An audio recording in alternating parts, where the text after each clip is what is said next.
I was born in Hammond, Louisiana. I'm number 8 of 9 children. We were obviously very close family. Our home in Hammond had 2 bedrooms. My parents arranged things for sleeping.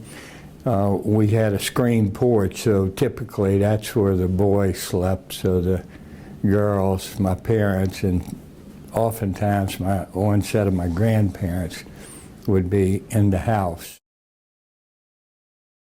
I started school in Ponchatoula. My older brothers and sisters had started in Hammond. Only my oldest brother graduated from Hammond High School. All the rest of us, the other 8 of us, graduated from Ponchatoula. Living in Ponchatoula, I was fortunate that Southeastern was in Hammond, because if need be, I could walk there. I only did that once, so I don't want to sound like some hard luck story, but I could bum rides or hitchhike, and things worked out. So I was at Southeastern. When I started Southeastern, it had 3,200 students.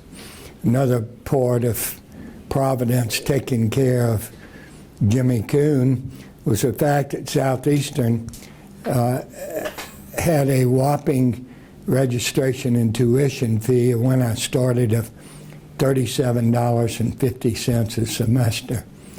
And I had a $10 scholarship. So I was that way for 4 years. My parents never were fortunate enough to own a car. And it doesn't sound like a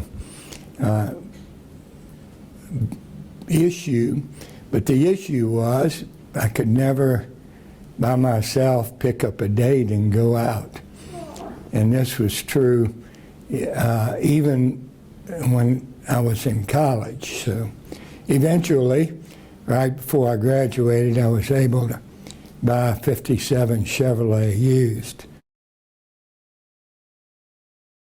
Cheryl was at Southeastern, and a neighbor of mine, Joe McWilliams, was dating Cheryl's good friend from high school, and so they introduced us, and that was our first date. We went with him in his car, the 4 of us, and that's where we met.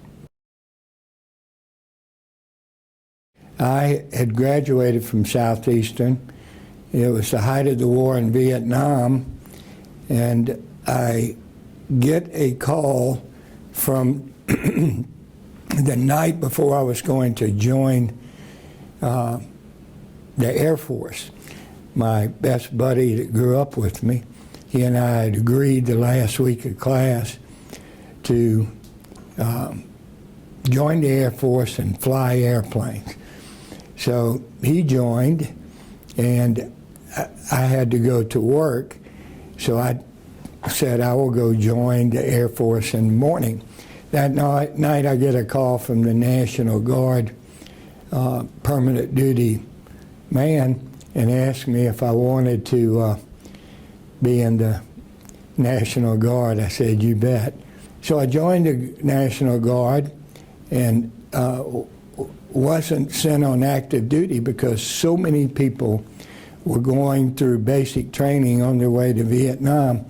So for a year or so I worked in a sawmill. I was 21 years old and a college degree.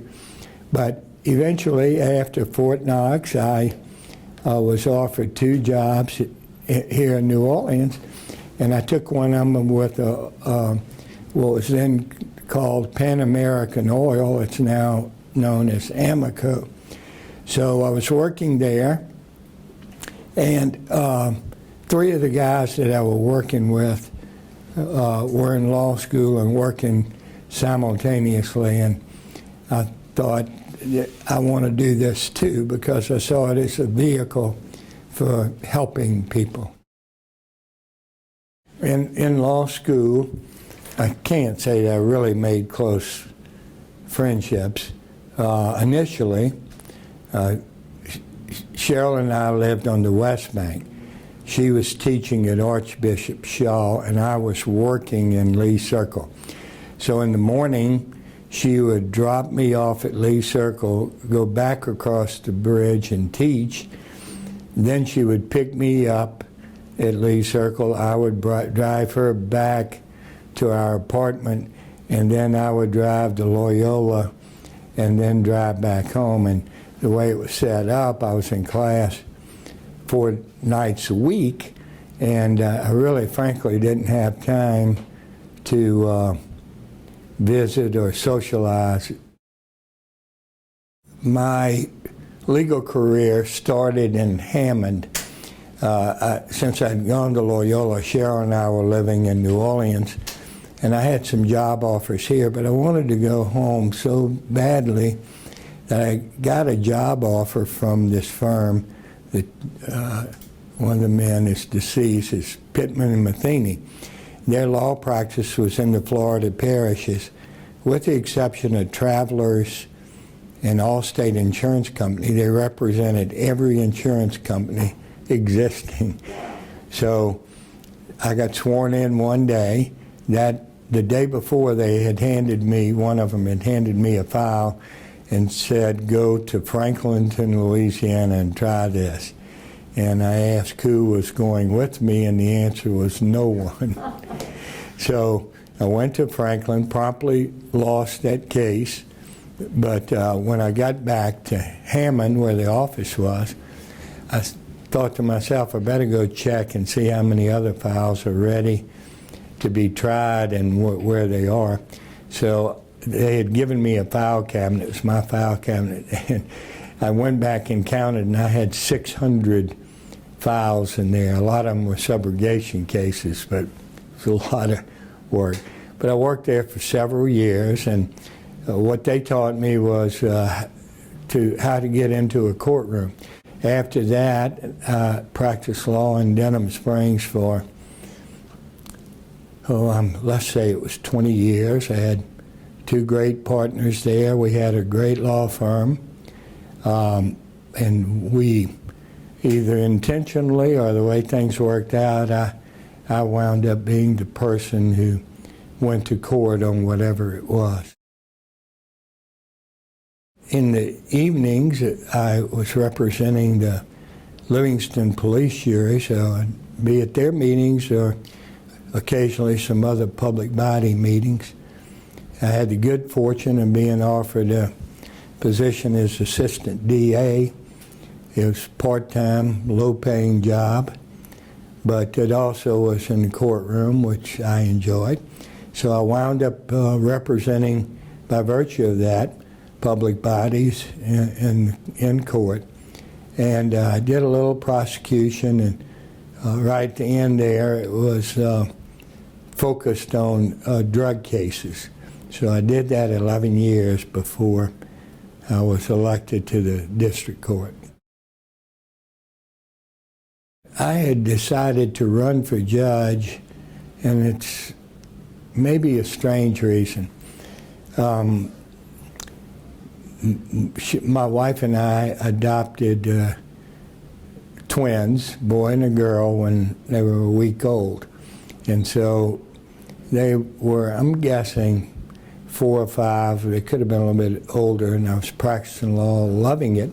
But the problem was, because of the workload, every single night I would bring boxes of files home. And on Saturdays after I did the yard work, I'd do the same thing I did at night, go through files on the weekend. So it was a Sunday morning, and we were getting ready to go to Mass, and 3 friends of mine, about my age, from Hammond, came knocking on the door asking if I would consider running for judge. Well, people in the profession know that if you have a good law practice, you make substantially more money than you would as a judge, which is a service job. It really is.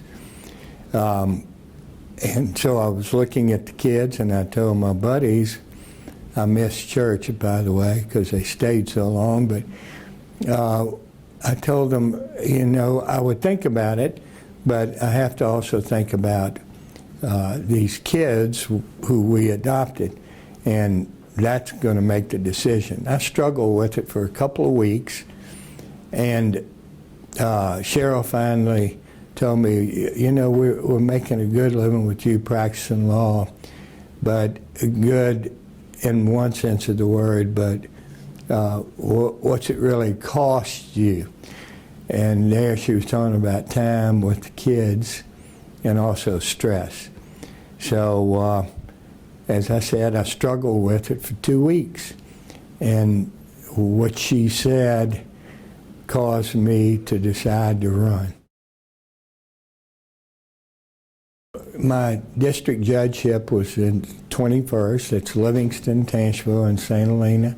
I started off, I agreed with the other judges on the district court that I would take all family cases and juvenile cases for a while.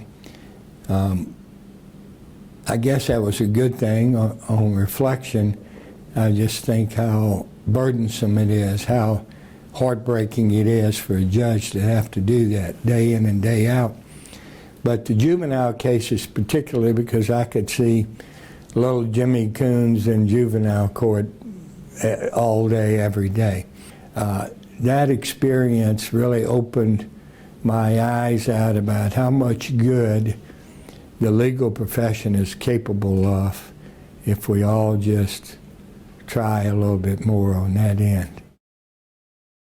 Courts of appeal make over 90% of the body of law of the state. So if you have a real love of the profession and the law and you want to impact what the future may be for people, then the Court of Appeal is the place to be. I would say this, when you compare it to the state Supreme Court, I don't think their job is as significant, for the statistical reason that they only decide 1% of 1% of the cases that are ever filed. So the courts of appeal have an enormous impact on people's lives. And a mistake there can destroy a person, not kill them, but destroy a person can destroy a family, and so the job's critical. And that's why I decided I would run for Court of Appeal, and that's why I've encouraged good district court judges to consider doing it for that very same reason. At the Court of Appeal, there were several cases that I'm proud of, but the one that impacted me the most was a case involving a priest in Baton Rouge and the seal of confession. So the lawsuit was a consideration of whether priest and confession are covered by that duty to disclose. So I didn't write the opinion. John Pettigrew, another one of my buddies and mentors from the First Circuit, wrote the opinion, but I wrote a concurrence about it. Supreme Court reversed us, and it took, I think, 3 trips to the Supreme Court for them to finally get it right and saying, no, priest isn't involved in the group of people who have to report. But it protected the seal of confession because a priest that violates that is excommunicated and would no longer be a priest. So we had a case come to the First Circuit, and the issue was the defendant had been convicted of a DWI, and on the jury was a policeman. So the issue was whether a policeman can serve on a jury. And so my colleagues on the court pointed out the Supreme Court had decided in an earlier opinion that a policeman couldn't serve, And my thought was excluding them denies a policeman a right to be on a jury, and there wasn't any basis in the law. It was only the Supreme Court opinion. So I researched it and wrote a dissenting opinion. The case had to go to the Supreme Court, and as I was hopeful it would, the Supreme Court said that my reasoning was right. They actually reversed themselves and said that policemen can serve on juries. What I'm most proud of, I would say, making a lot of friends and keeping them. And I'm satisfied with what I did in my work life. I did it as best I could, and made every effort to see that there was justice, and everything I did, everything I wrote was legally correct.